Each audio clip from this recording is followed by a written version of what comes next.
All right, continuing. So, what can happen then is it's a really good really great way to kind of wrap your head around this. Is then think then if cosine of an angle is positive, which quadrants could the terminal side of theta lie? Okay, because what's going to happen is you're going to be given a ratio, but then it's going to tell you whether or not a particular ratio is positive or negative. And then you have to use both truths to figure out which quadrant you're actually in. Okay, so if cosine is positive, then what quadrant could the terminal side be in? Now here they're always positive, so quadrant 1 is going to be definitely there. Okay, we'll just put a Q for quadrant 1. But where else is cosine positive? Well, we already labeled these. We said that cosine is also positive in 4. Okay, so 1 and 4 is where cosine would be positive. So where is tangent? Well, tangent is actually here because all of them are, and then also here. So it looks like tangent is good in quadrants 1 and 3. He is positive. In 2 and 4, tangent is negative. Okay, so what about secant? If secant is negative, then it means that secant is related to cosine, so whatever cosine is, so also is secant. So he is also quadrant, oh wait, I'm sorry, it's negative. Secant is negative, so not positive. Secant is negative, so if cosine is positive here, then he is negative here. And since secant is 1 over cosine, he is also just going to be these two. So it looks like quadrants 2 and 3 would be negative for secant. If sine is negative and cotangent is positive, which quadrant could the terminal side lie? Okay, now here's where it's going to bring us to these next problems here. If this condition for sine is negative, that means that he has to be not in these two. 1 and 2 is where sine is positive, so he's got to be in these two. Okay, so I'm going to put my fingers here for sine, but then it says that cotangent is positive. Okay, cotangent of theta has to be greater than 0, so that means positive. So if cotangent is positive, I'm looking at the quadrant where tangent is also positive, and that happens to be here. So it looks like for both conditions to actually be satisfied, we are only in quadrant 3. Okay, it can only be there. And so that's where I would draw my triangle there. Okay. Okay. So I'm going to do these. Try to do them. I don't want to go too quickly. I'm going to try to talk fast because I know that you guys could play this at 1.5 speed. If I'm going too slow for your brains, like you just want to, go a little faster. That's totally fine. Let's think about where we are at. Okay. So we've got a little triangle here. Now I don't know where this is. I just know that sine is definitely positive and tangent is negative. So I'm in a quadrant. Okay, I'm in a particular quadrant, but I don't really care right now because I've got a breakdown of when things are positive or negative. And when I say I don't care where my triangle is drawn. I'm going to draw them like I normally would. In fact, for all of these, I'm just going to draw just kind of a normal right triangle. Okay, I'm just going to draw a normal right triangle. I'm not going to draw them like, upside down or to the left or right. Okay, I'm just going to draw a normal one, and then I'm going to use this information to figure out which quadrant I'm actually at. Okay, because I'm not looking for the angle. I'm looking for the trig value of the angle. Okay. All right, so if I'm looking from here, now this automatically gives me two values. It says that that's the O and that's the H. And by O, I actually mean the Y coordinate. And when I mean the H, I actually mean the R. Okay, so I've got 17 and I've got 8. Okay, so now I just use the Pythagorean theorem to get the x value. Okay, x value would be here.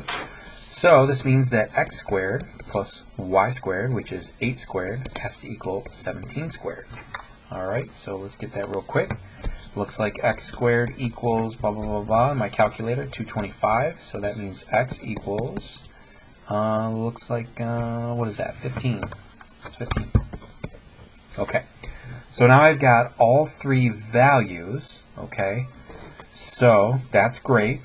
Y equals 8. I don't have to rewrite this actually, but I'm just going to do that for the first one, okay? But now I need to know that the sine value is positive, but tangent is negative. Sine value is positive, but tangent is negative. Okay, tangent is positive in these two. Sine is positive in these two. It looks like it's got to be this one. This is where sine is positive and tangent is negative. Okay, so we are in quadrant 2. Okay, now in quadrant 2 means that I can use these ratios, and these specific ones, okay, are going to be positive and negative based on what I know about quadrant 2. All right, so I don't need to draw my triangle in a particular quadrant. I know it's in quadrant 2. Okay, so what is cosine then? Well, cosine is x over r, and that's 15 over 17. Is it positive or negative? Well, we're in quadrant 2. Looks like cosine actually is positive in 1 and 4, so he's got to be negative. Okay, there you go. Tangent, is he negative here? No. He is not positive, I mean. He is definitely got to be negative. So if tangent is, tangent is y over x, so that's 8 over 15. All right, he has to be negative because it actually says it right there.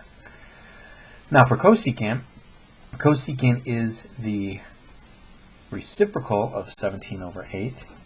And if sine is positive, well, so is cosecant.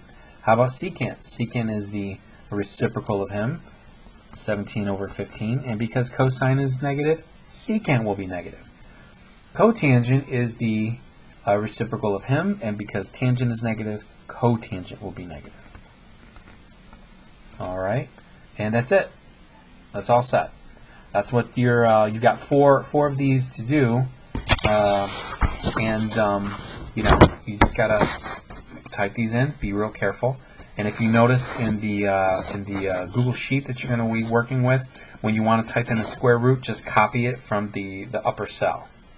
Okay, you're just going to copy and paste this because you got to go into like special characters and find it. It's super annoying. Just copy and paste it from the very top cell. Okay. All right, so let's do these real quick. Cotangent is -4. So cotangent is basically -4 over 1.